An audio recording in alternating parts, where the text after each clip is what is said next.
The You radio did call this! came It's in your at fault! 2:47 No, in the I followed the morning. Got protocol. 12 Liar! people. Look at the A monitor! collapsed I did. overpass. We have to 3 move. vehicles. 1 school bus. And a fire so hot the paramedics couldn't get within 40 feet. The Mercy General.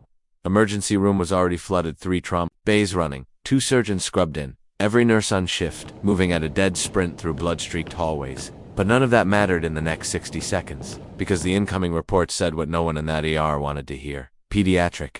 Casualties. Multiple. Critical.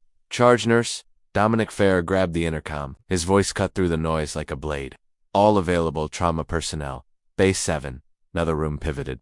Bodies moved. The machinery of emergency medicine clicked into motion with the cold precision of a system built for exactly this kind of hell. And in the middle of all of it, standing completely still, was a woman named Mara Calloway. She wasn't supposed to be there. She had been suspended 3 days earlier, and yet here she was. In the hallway just outside Base 7. Still, wearing her badge, still in her scrubs, watching the chaos with eyes that didn't look frightened. They looked calculating, like she was running numbers no one else in the building could see. Dominic spotted her the moment he turned. Round he pointed. Hard his voice dropped to something cold and controlled. Calloway, you are not cleared to be in this building. You need to leave. Right now. She didn't move. She looked at him just for 1 second. And then she looked at the incoming telemetry readout on the monitor behind his shoulder. A child. 8 years old. Chest trauma. Dropping pressure. Pulse oximetry and free fall. What's her airway status? Mara asked. I said leave. Dominic, her voice was calm. Almost terrifyingly calm. What is her airway status? He stepped toward her. You broke protocol? You broke it twice. You have no authority to be. She's going to arrest in the next 4 minutes if no one tubes her. Mara said it quietly. Not as a threat, not as a guess, as a fact. Dominic stared at her. In the bay behind him, a monitor shrieked. A nurse called out. She's crashing. Someone get me a laryngoscope. Dominic spun around. When he turned back, Mara Calloway was already gone, already pushing through the bay doors, already pulling on gloves, already moving toward the child with the quiet, unhurried certainty of someone who had done this before, many times before, in places far worse than this. He stood there, frozen, caught between procedure and instinct, between the rulebook and the sound of a flatline that hadn't happened yet but would, in seconds, if nobody acted. And in that frozen moment, he made a choice. He let her go. What happened in the next 22 minutes would be talked about in that hospital for years. What came after the phone call? The fire chief? The name spoken quietly over a federal radio frequency that would change everything. Anyone thought they knew about the woman they had suspended for breaking the rules. But before any of that, you need to understand who Mara Calloway actually was. Because the suspension, that was never the real story. On paper, Mara Calloway was exactly what her employee files said she was. 30-4 years old. Registered nurse. Level 2 trauma certification. 6 years at Mercy General. Performance reviews ranging from excellent to exceptional. No disciplinary history until 3 days ago. She lived alone in a clean, sparse apartment 20 minutes from the hospital. No pets. A single houseplant she'd had for 4 years and somehow never killed.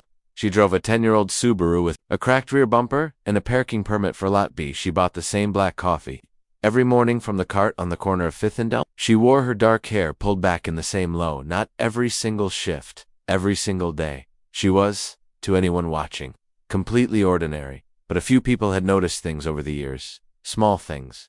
Dr. Priya Enand, one of the attending physicians, had noticed the way Mara moved through a trauma bay. Not quickly, efficiently. There was a difference. Most nurses in a crisis situation moved fast, which meant some movements were wasted, some steps were doubled back, some seconds were lost. Mara never wasted a step. Not one.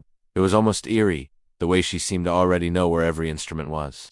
We already know what the next action would be before anyone called for it. Priya had mentioned it once, lightly, over coffee in the break room.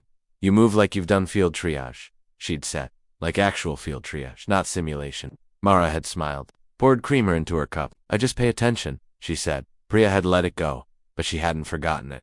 There were other things, too. The new EMT, a 23-year-old named Brennan, who'd only been running calls for 8 months, had once watched Mara assess a patient in the ambulance bay before the paramedics had even finished their handoff report. Completely silent, just watching. And by the time the medics were done talking, Mara had already identified a secondary injury. The team had missed a tension pneumothorax, hiding behind a more obvious femur fracture. When Brennan asked how she'd caught it, she just said, "You look at the whole body, not just the loudest problem." He'd written that down in his notebook that night. He still had it. And then there was the matter of her hands. You wouldn't notice it unless you were looking. But if you watched Mara long enough, really watched, you'd see that her hands never shook. Not in a 12-hour trauma surge. Not after a pediatric death. Not after the kind of shift that left other nurses sitting in their cars for 20 minutes before they could drive home. Her hands were always steady, not the steadiness of someone who was numb, or detached, or didn't care. Something different. Something that came from a place deeper than training. The steadiness of someone who had learned, somewhere, at some point, that trembling hands cost lives. Where had she learned that?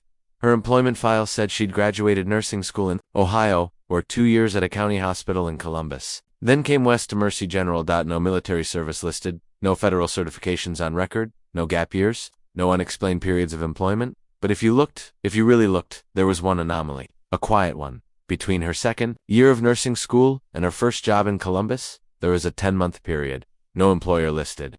No explanation offered. The HR file simply noted it as personal time. 10 months. Nobody had ever asked about it, until, as it turned out, they didn't have to ask, because the answer was about to walk through the front doors of Mercy General in the form of a fire chief. 2 federal agents, and a request that would make every person in that hospital stop and reconsider everything they thought they knew about the quiet woman, who moved like a ghost through trauma bays. But first, the suspension, and what she had actually done to earn it. Mercy General was not the kind of hospital that tolerated deviation. It was a level 1 trauma center, which meant it operated under a dense, layered architecture of protocol. Every procedure had a checklist. Every checklist had a supervisor. Every supervisor had an administrator. And at the top of that pyramid sat a man named Richard Holt, Chief of Emergency Services, who believed, with the conviction of a man who had never actually worked a trauma bay, that safety came from compliance. We follow the protocol, he said at every staff meeting, every orientation, every review. We don't improvise. We don't freelance. We follow the protocol. He had a plaque in his office that said the same thing. The staff had their own name for him. They called him the laminator because everything he cared about had already been printed, laminated, and posted on a wall. Mara had never been openly defiant of Holt. She never rolled her eyes in his presence, never challenged him in meetings, never complained to the other nurses in the break room the way some of them did. She just worked, quietly, efficiently, relentlessly. She did her job so well, for so long, that she had become something like furniture to Holt.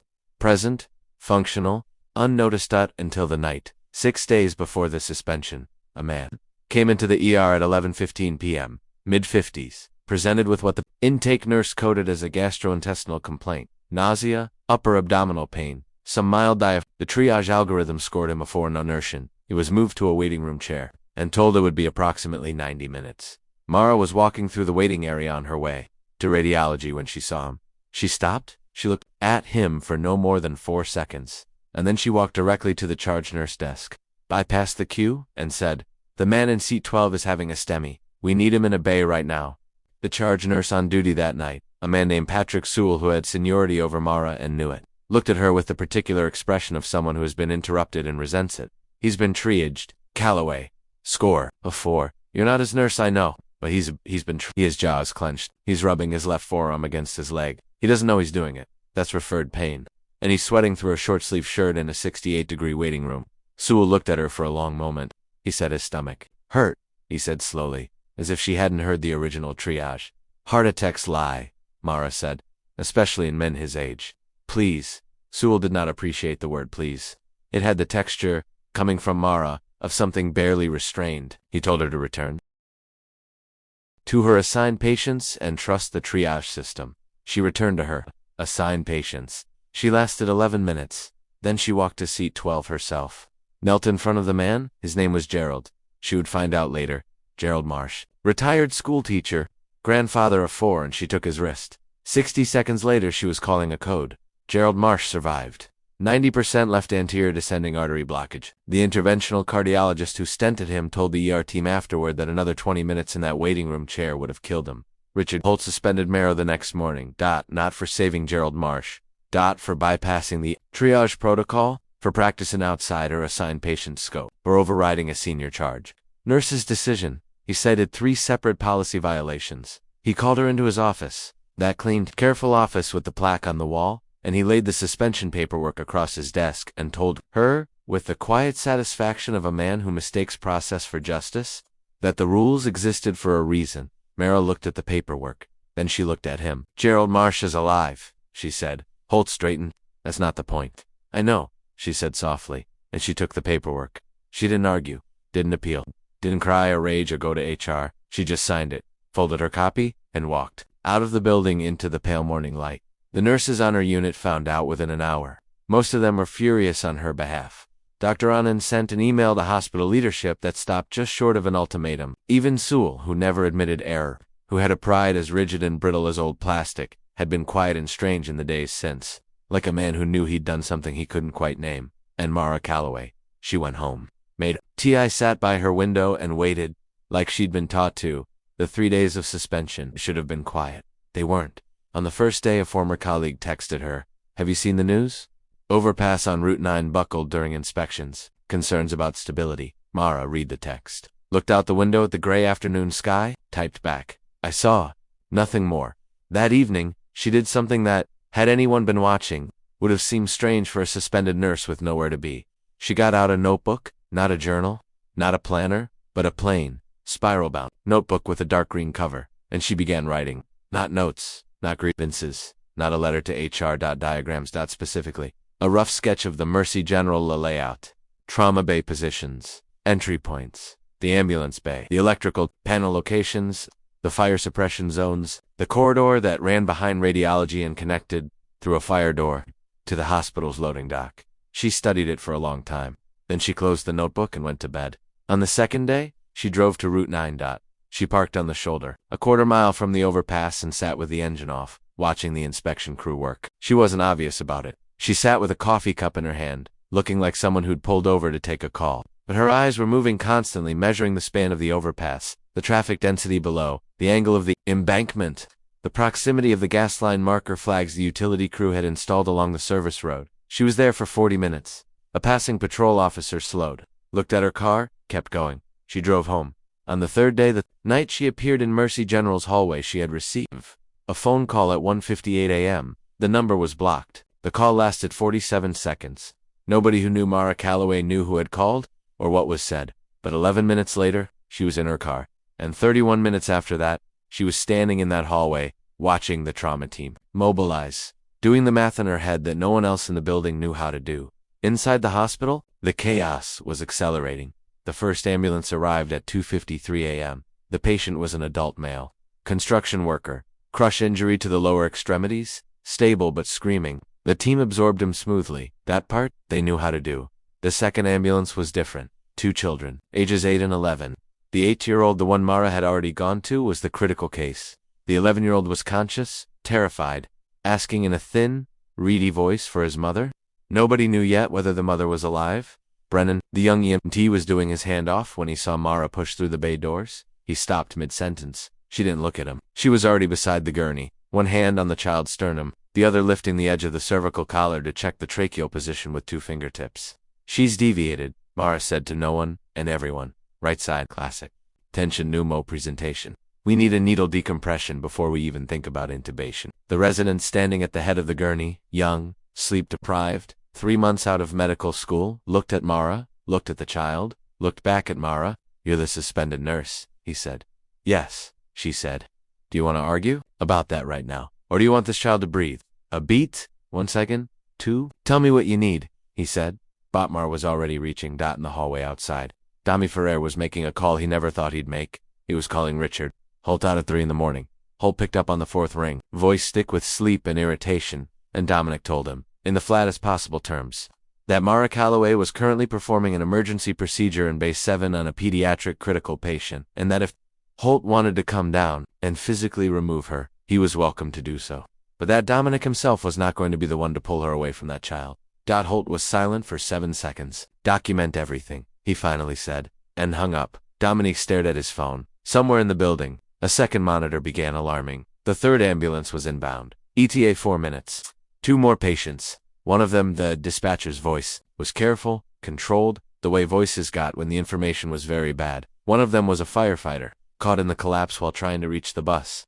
Burns to 40% of his body. Inhalation, injury, unstable. The dispatcher paused, then added something that made Dominic go very still. "Be advised, incoming patient is a member of station, and his captain is specifically requesting that Nurse Calloway be notified of his arrival. Cabin says she'll know what to do." Dominic read the message twice. He walked to Bay 7. He stood in the doorway and watched Mara work. The child's oxygen saturation was climbing, The deviation correcting, the resident following her instructions with the focused obedience of someone who had recognized, in the span of 90 seconds, that he was in the presence of something he hadn't encountered in medical school. Calloway, Dominic said quietly. She didn't stop working. Yeah, there's a firefighter incoming. Station 9. Burns and inhalation. His captain asked for you by name. Her hands didn't falter, but something in her expression shifted. Something so small and so controlled that only someone watching very closely would have caught it. How long, she asked? 3 minutes? She nodded once. I'll be ready, she said. The third ambulance didn't come in quiet. It came in loud. The kind of loud that travels through walls and makes people in hallways stop and turn. The bay doors burst open, and for a moment the ER was flooded with the smell of smoke. Not the ghost of it. The real thing. Heavy and chemical and wrong in a way that made the back of your throat tighten. The paramedic team was moving fast. Too fast. The kind of fast that meant they were scared. Firefighter. Male. 38 years old. The lead medic called out, his voice carrying the tight, stripped-down cadence of someone reciting facts to hold themselves together. Full structural flash fire exposure, estimated 40% TBI, predominantly torso and arms. Singed, nasal hairs, carbonaceous sputum. He was talking in the field but dropped GCs in transport. BP is holding, but his SATs are 71 and falling. Mara was already beside the gurney before the doors had fully opened. She looked at him. The firefighter's name? She would learn later was Danny Reyes. 12 years on the job? Station 9. Coached youth soccer on weekends. Had a daughter named Lily who was 7 and had recently lost her first tooth. Right now he looked like a man the fire had tried to take. His turnout gear had been cut away in the field. What was underneath was the color of a wound. His arms, his chest, the left side of his neck, the burns, were deep and circumferential in places, which meant something Mara registered in less than a second. They were constricting. The tissue was tightening like a fist around his chest wall. He couldn't breathe because the burns were squeezing him. He needs a sclerotomy, she said. Both anterior chest walls. If we tube him without releasing the constriction, the pressure will blow the tube.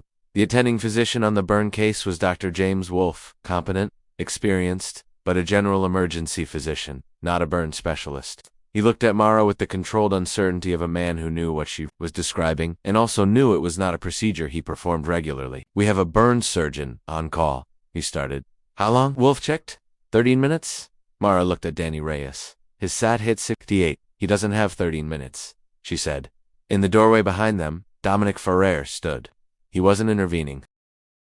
He wasn't calling Holt back. He was just watching, with the expression of a man who had finally, in this moment, stopped asking who Mara Calloway was supposed to be and started seeing who she actually was.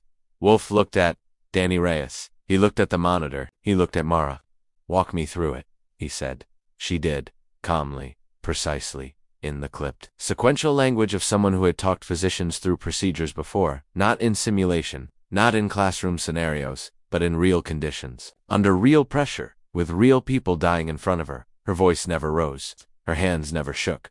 She described the incision lines, the landmarks, the depth and direction of the releases. She described what to watch for, what would happen when the chest wall decompressed, why it would look alarming, and why to stay steady anyway. Wolfe listened. He asked 2 questions. Both smart ones? Benny nodded. Double quotes. Do it, he said.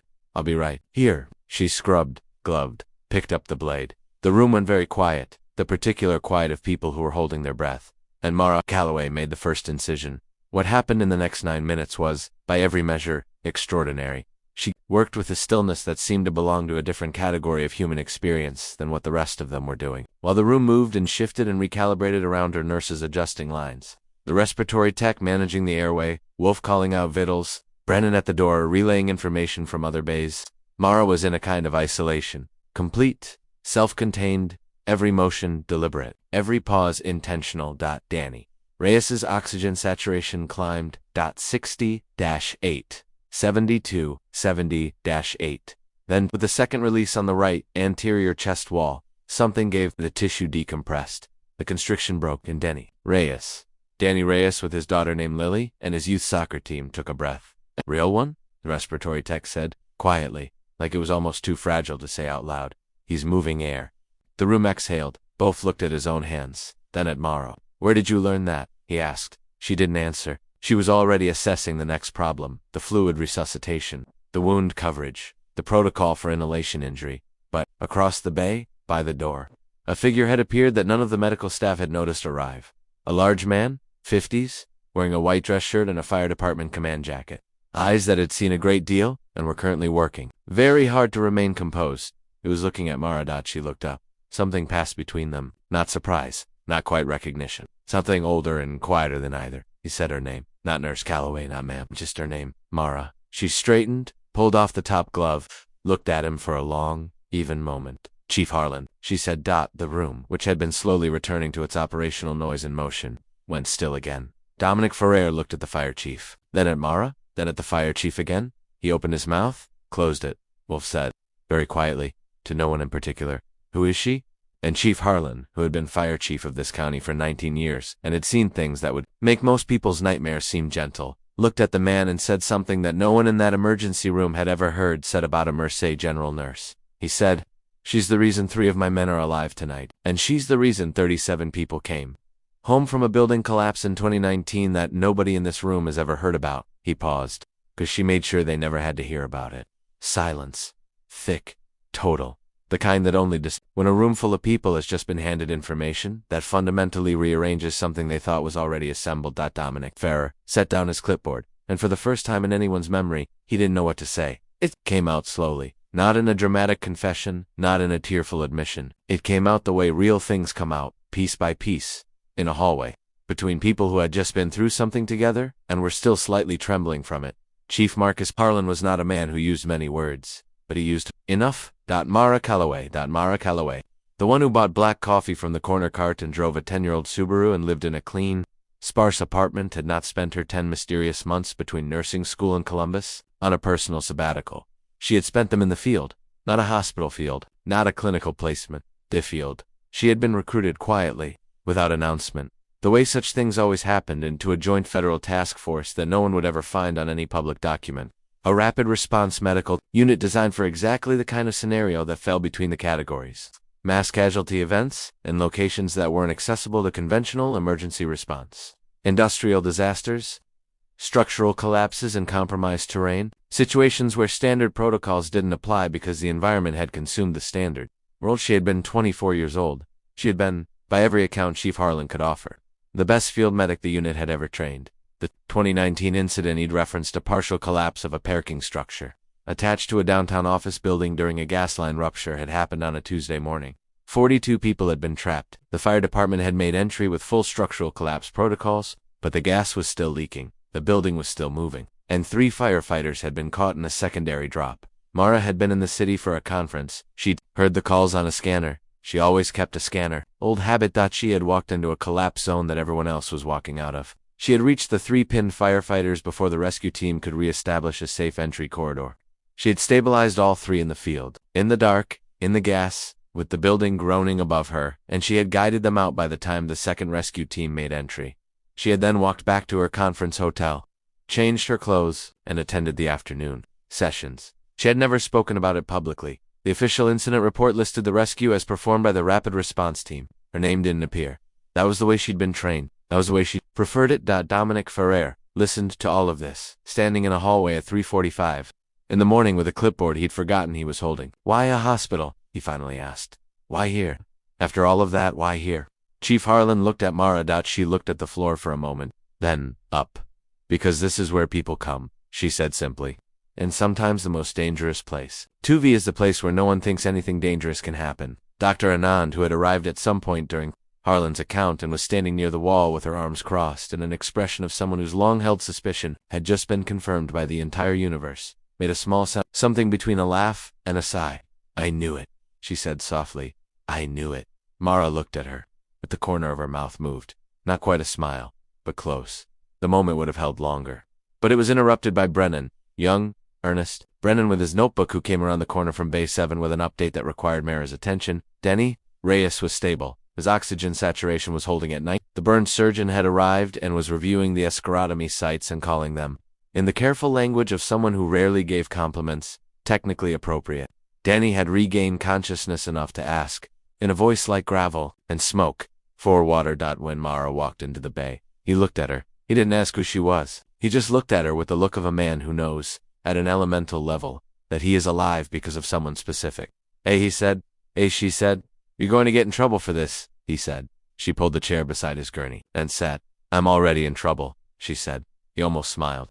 "Good," Somewhere behind her, in the hallway, Richard Holt had arrived. He had driven in from home. He was in street clothes, hair uncombed, with the expression of a man who had come to manage a situation and had walked instead into a story that was already finished without him. He stood in the doorway to Bay 7.